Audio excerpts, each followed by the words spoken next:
Hi, my name is Marie and welcome to my YouTube channel Marilette's World.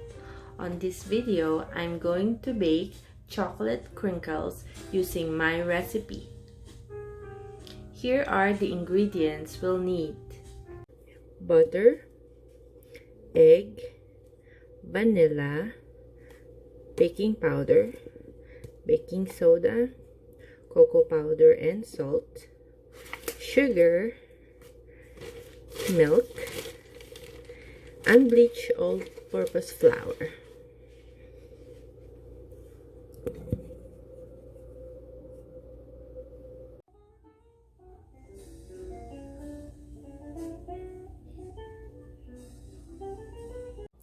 We're gonna set the oven to bake at 350 degrees.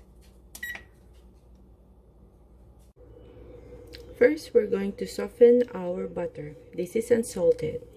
1 stick is equivalent to half a cup.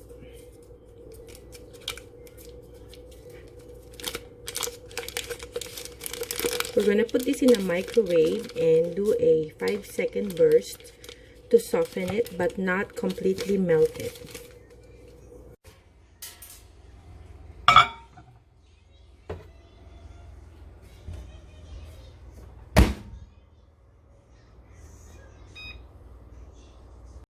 We're going to put 1 cup of sugar,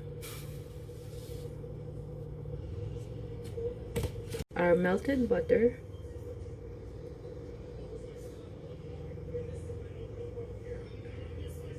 we've softened the butter, not completely melted.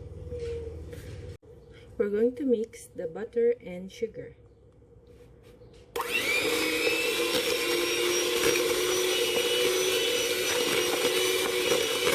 We're going to add 1 egg.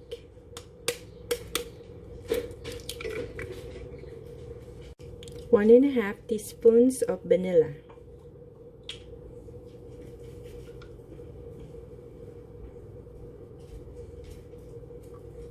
That's 1.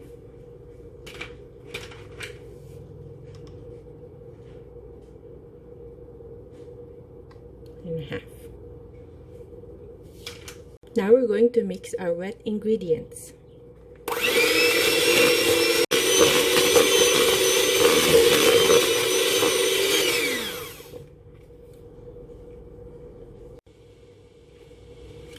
Now we are going to mix our dry ingredients.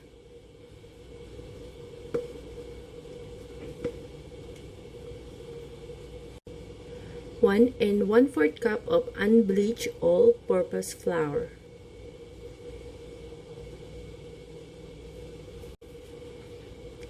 Half a cup of cocoa powder.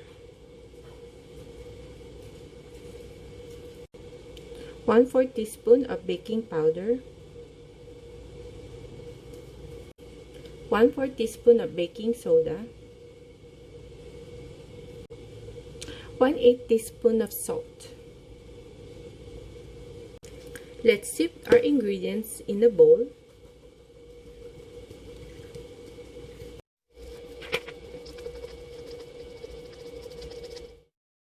Let's mix the dry ingredients well. Let's mix our dry and wet ingredients together.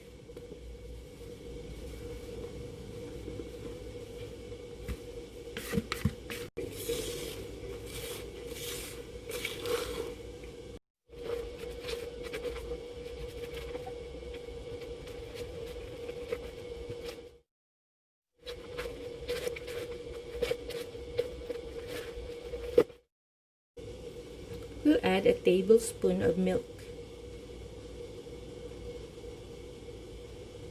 The milk will help the dough bind together.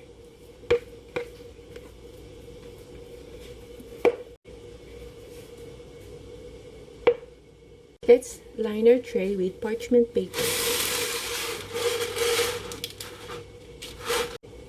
Now we're going to form a ball from a spoonful of dough.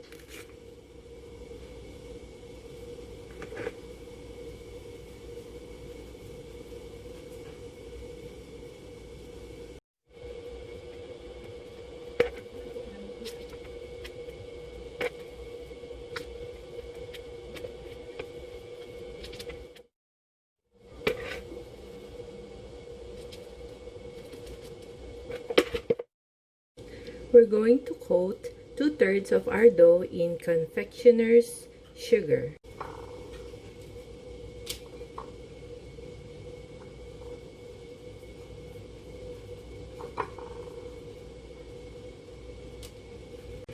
Two-thirds of our dough are coated in confectioner's sugar, and we're going to leave the rest of them plain chocolate. Let's set the time to 12 minutes.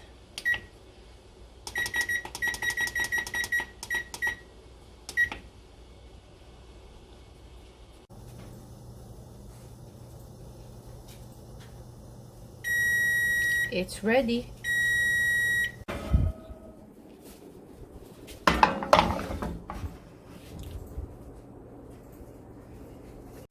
We're going to let the cookies cool down, and then using a sifter, we're going to dust confectioner's sugar on 2/3 of the cookies.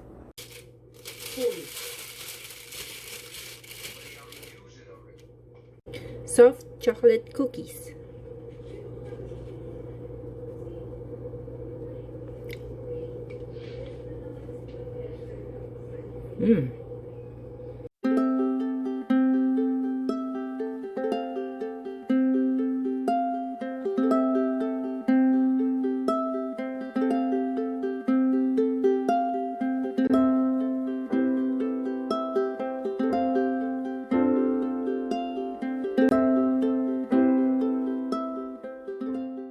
Crinkles and chocolate cookies. So on the same dough, I can make soft chocolate cookies and crinkles. Thank you for watching this video. I hope you enjoyed it and click the thumbs up button. Please subscribe to my channel and watch out for my other videos. Have a great day.